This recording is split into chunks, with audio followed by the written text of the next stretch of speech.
6 dias. É tudo o que separa um avanço diplomático de uma retomada da guerra mais perigosa que o Oriente Médio viu em décadas.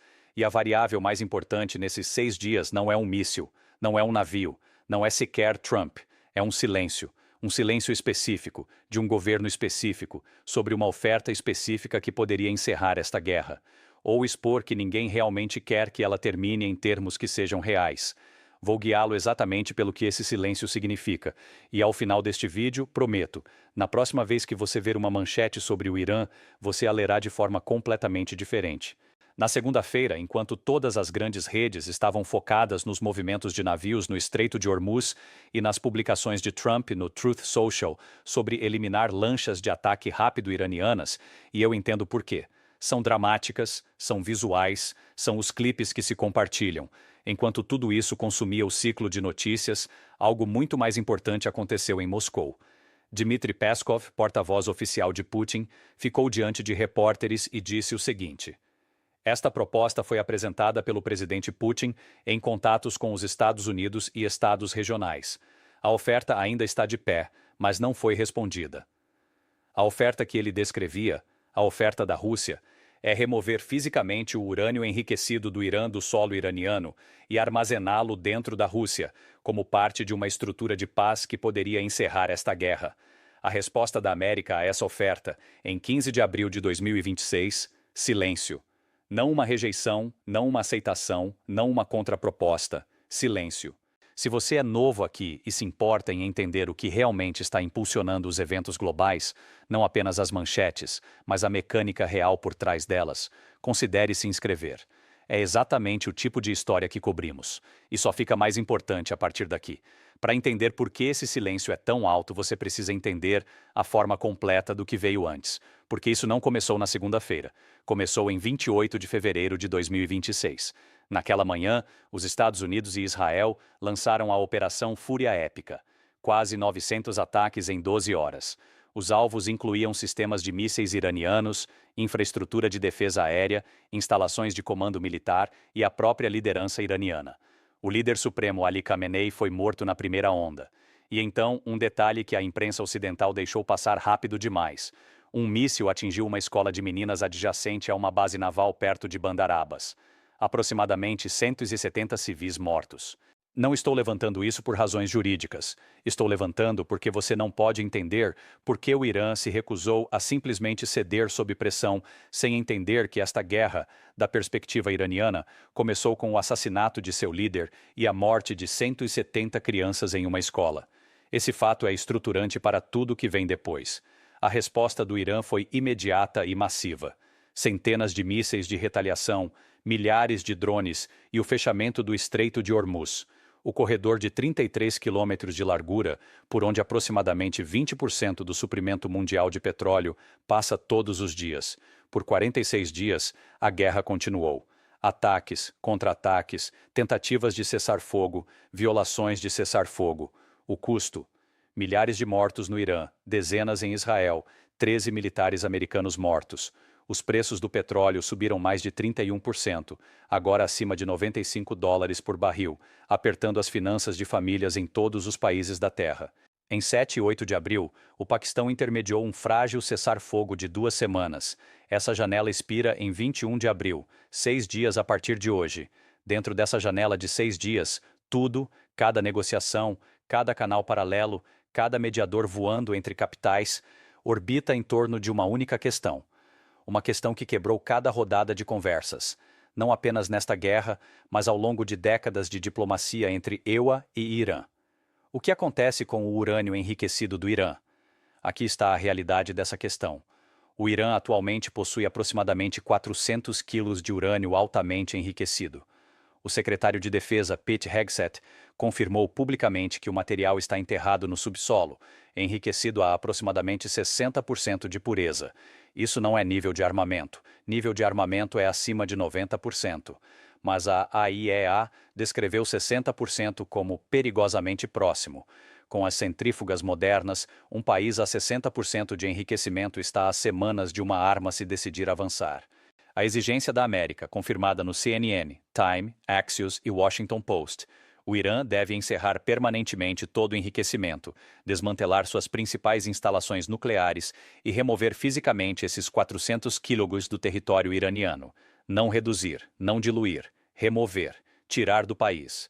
A oferta do Irã nas conversas de Islamabad no fim de semana passado, uma pausa temporária de 5 anos, após a qual o Irã reafirma seu direito de enriquecer sob o Tratado de Não Proliferação Nuclear. A América propôs 20 anos. O Irã ofereceu 5. Essas posições não estão próximas. 21 horas de negociações em Islamabad não produziram nada. E então, a reviravolta que muda tudo. Trump, falando ao New York Post na terça-feira, rejeitou publicamente a proposta de 20 anos de sua própria equipe de negociação. Suas palavras exatas: "Tenho dito que eles não podem ter armas nucleares, então não gosto dos 20 anos." Leia isso com cuidado.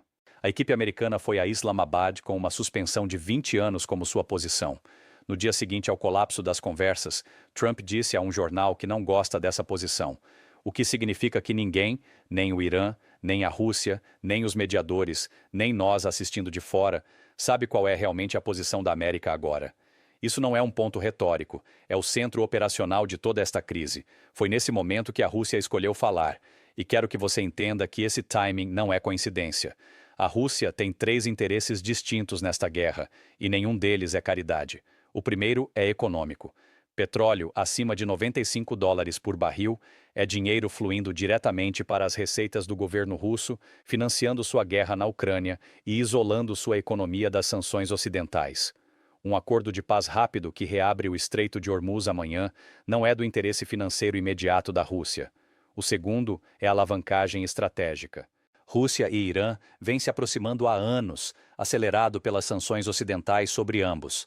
A UE acusou explicitamente a Rússia de fornecer inteligência ao Irã, usada para, nas suas palavras, matar americanos no Oriente Médio. Se a Rússia se tornar o custodiante físico do material nuclear mais sensível do Irã, a Rússia ganha algo extraordinário, um assento à mesa de cada negociação futura envolvendo o Irã, e uma carta que pode jogar em negociações muito além do Oriente Médio. Aqui está a dimensão que quase ninguém na imprensa ocidental está dizendo claramente. Se a Rússia detiver o urânio enriquecido do Irã, toda vez que a América quiser garantias de que esse material está seguro, a América terá que ir a Moscou e pedir. Essa dinâmica, a América precisando pedir algo à Rússia, é precisamente a posição estratégica que Putin vem tentando criar há anos. O urânio não resolve apenas um problema com o Irã. Ele se torna alavancagem em negociações sobre a Ucrânia, sobre a OTAN, sobre as próprias sanções à Rússia. O terceiro interesse é o mais simples. A Rússia quer demonstrar que não está isolada, que quando a crise geopolítica mais consequente desta década chega ao seu momento decisivo, a Rússia tem algo que ninguém mais pode oferecer. Deter o urânio do Irã seria a prova mais visível de relevância russa desde a Guerra Fria. Quando Peskov fez sua declaração na segunda-feira, a Rússia não estava estendendo uma cortesia diplomática. A Rússia estava dizendo: "Vocês não podem resolver isso sem nós." A proposta foi amplamente noticiada em termos vagos demais para compreender seu real significado. Portanto, deixe-me ser preciso. A Rússia não está simplesmente propondo que o Irã entregue seu urânio e siga em frente. A Rússia está propondo atuar como custodiante desse material sob monitoramento internacional, como parte de uma arquitetura de paz mais ampla. Crucialmente, o Irã reteria o argumento teórico de que o urânio ainda é tecnicamente iraniano, meramente armazenado com um país parceiro. Não foi destruído, não foi entregue à América, foi estacionado. Esse enquadramento importa enormemente dentro do Irã. O caso político doméstico inteiro para o programa nuclear sempre foi sobre soberania, o direito de uma nação independente de desenvolver tecnologia nuclear civil, a recusa de se submeter ao que os funcionários iranianos consistentemente chamam de ditado americano. O governo do Irã já está lidando com o assassinato de seu líder supremo e 46 dias de ataques que mataram civis. O custo político doméstico de parecer capitular completamente poderia ser catastrófico para quem assinar esse acordo. A proposta da Rússia dá ao Irã uma forma de fazer uma concessão que não parece derrota total. Para a América, a questão é mais difícil e mais honesta. O urânio do Irã sentado na Rússia realmente resolve o problema que a América foi à guerra para resolver? Há uma versão desse acordo que funciona: estoque removido, monitoramento restaurado, o caminho prático para uma arma iraniana significativamente estendido. E há uma versão que não funciona. O Irã retém suas centrífugas, retém seu conhecimento de enriquecimento, reconstitui seu estoque em meses, e a Rússia detém a custódia formal de material sobre o qual não tem nenhum incentivo real para manter longe do Irã permanentemente. A distância entre essas duas versões do acordo é a distância entre algo que a América pode aceitar e algo que não pode, e a América não disse nada publicamente sobre qual versão acredita que a oferta da Rússia representa de fato. Nem todos os silêncios na diplomacia significam a mesma coisa. Existem 4 tipos, e qual deles a América está mantendo atualmente determina tudo sobre para onde os próximos 6 dias vão. Silêncio pensativo. Um governo que recebeu a proposta está levando-a a sério e ainda não formou uma resposta. É um silêncio produtivo, o silêncio antes de um acordo. Silêncio tático, um negociador que sabe que expressar interesse público dá ao outro lado alavancagem. Se a América diz que a oferta da Rússia é interessante, o Irã imediatamente sabe quanto vale a transferência de urânio para os americanos. Não dizer nada mantém o Irã adivinhando. Silêncio burocrático, uma administração internamente dividida, onde diferentes facções têm visões incompatíveis e nenhuma declaração pública pode ser feita porque não há posição interna acordada para declarar. Este silêncio é perigoso, ele consome tempo, e tempo é exatamente o que esta negociação não tem: silêncio de rejeição. Um governo que efetivamente decidiu que a oferta é insuficiente, mas não vai dizê-lo publicamente porque rejeitar fecha uma porta que pode precisar mais tarde. Este é o tipo mais alarmante. Significa que a América olhou para a proposta da Rússia, decidiu que ela não resolve o problema real, e escolheu deixar o relógio do cessar-fogo correr em vez de dizê-lo. Não sei qual desses 4 silêncios a América está mantendo atualmente. Ninguém fora de um número muito pequeno de pessoas na Casa Branca e no Departamento de Estado sabe. Mas aqui está o que posso dizer. O ministro das Relações Exteriores da Turquia está envolvido. O ministro das Relações Exteriores do Egito está voando para Washington esta semana para se reunir com Marco Rubio. O primeiro-ministro Sharif do Paquistão diz que os mediadores estão trabalhando para resolver as diferenças restantes. Trump disse na terça-feira que algo pode estar acontecendo nos próximos 2 dias. Esse nível de atividade diplomática simultânea não acontece em torno de uma negociação que foi silenciosamente abandonada. Acontece em torno de uma que todas as partes envolvidas ainda acreditam ser recuperável. E a oferta de urânio da Rússia está sentada no centro de tudo isso, publicamente na mesa, publicamente sem resposta, ou a ponte para um acordo, ou a oferta que a América já rejeitou sem dizê-lo. Deixe-me tornar o prazo concreto, porque acho que foi tratado de forma muito abstrata na maioria das coberturas. Se o cessar-fogo expirar sem um acordo ou uma extensão, várias coisas acontecem simultaneamente. O enquadramento legal que restringe a ação militar americana contra o Irã expira. A Casa Branca foi explícita. Trump está considerando retomar os ataques se o bloqueio não produzir flexibilidade iraniana. Hegseth referenciou a Operação Martelo da Meia-Noite, o ataque americano às instalações nucleares iranianas em junho de 2025, em uma entrevista coletiva. A implicação foi direta. Se o Irã não negociar, a infraestrutura nuclear que sobreviveu à primeira campanha se torna alvo novamente. O Irã enfrenta uma escolha sobre o bloqueio. A IRGC já declarou publicamente que qualquer embarcação militar americana que entre no Estreito de Hormuz constitui uma violação do cessar-fogo.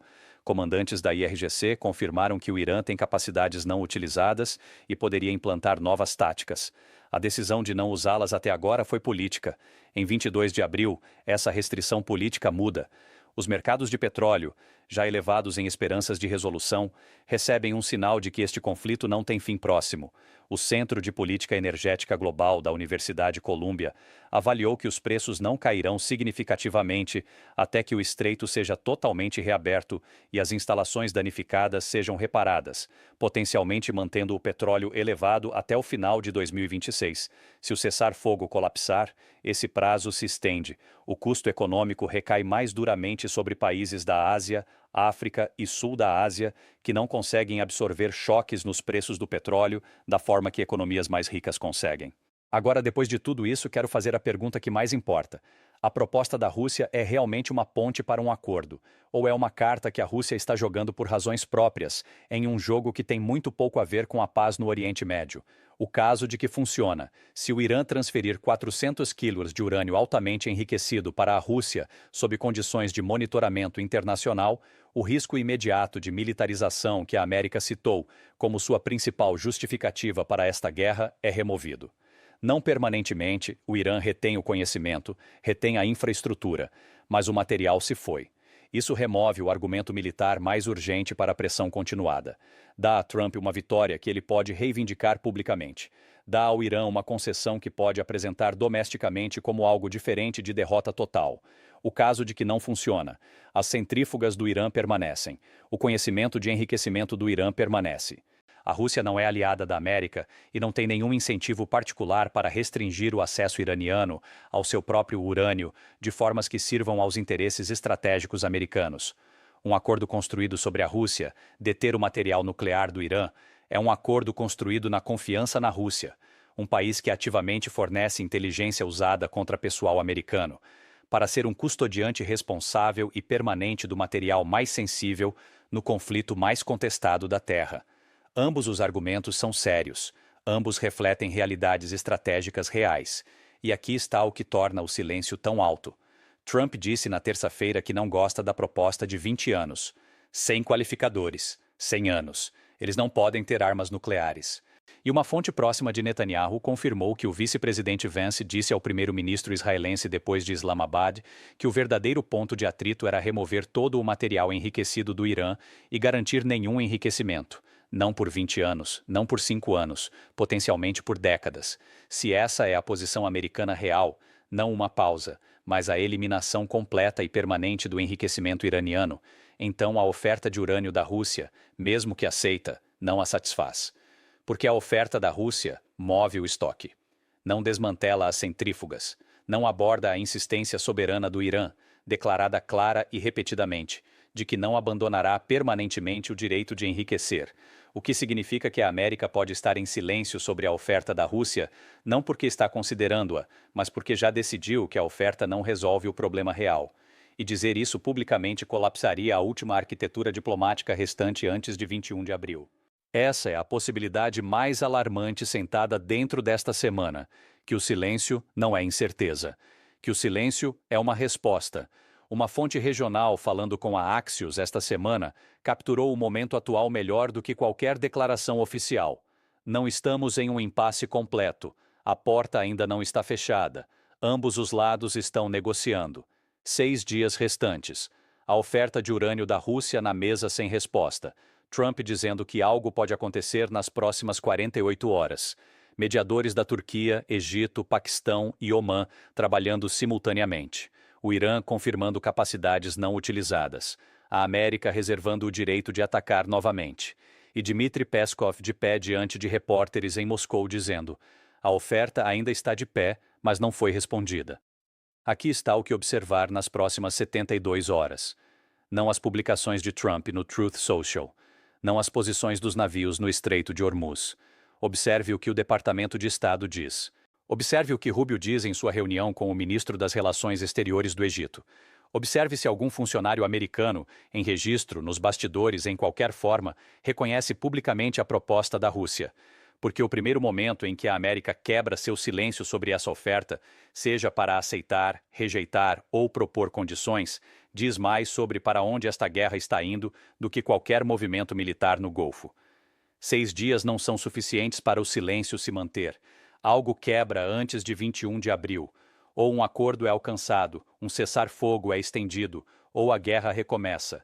E a única variável mais provável de determinar qual desses 3 resultados acontece é a questão que ficou sem resposta desde segunda-feira de manhã em Moscou. O que a América realmente pensa sobre a oferta da Rússia? Essa pergunta parece simples. Não é simples. Por trás dela está cada tensão não resolvida desta guerra, entre o que a América declarou como seu objetivo de guerra e o que o Irã realmente concordará.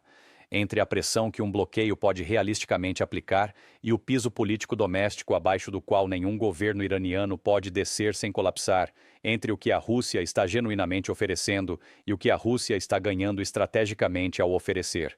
Tudo isso passa diretamente pelo silêncio que a América está mantendo atualmente. 6 dias. Observe atentamente.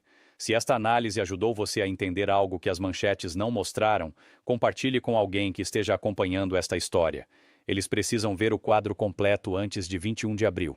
E se você quer estar aqui quando o silêncio finalmente se quebrar, quando a América responder, quando o cessar-fogo se mantiver ou colapsar, inscreva-se. Cobriremos o momento em que acontecer da mesma forma que cobrimos este, sem ruído, sem manipulação, com tudo que realmente importa exposto claramente. O silêncio não vai durar mais 6 dias. Estaremos aqui quando ele terminar.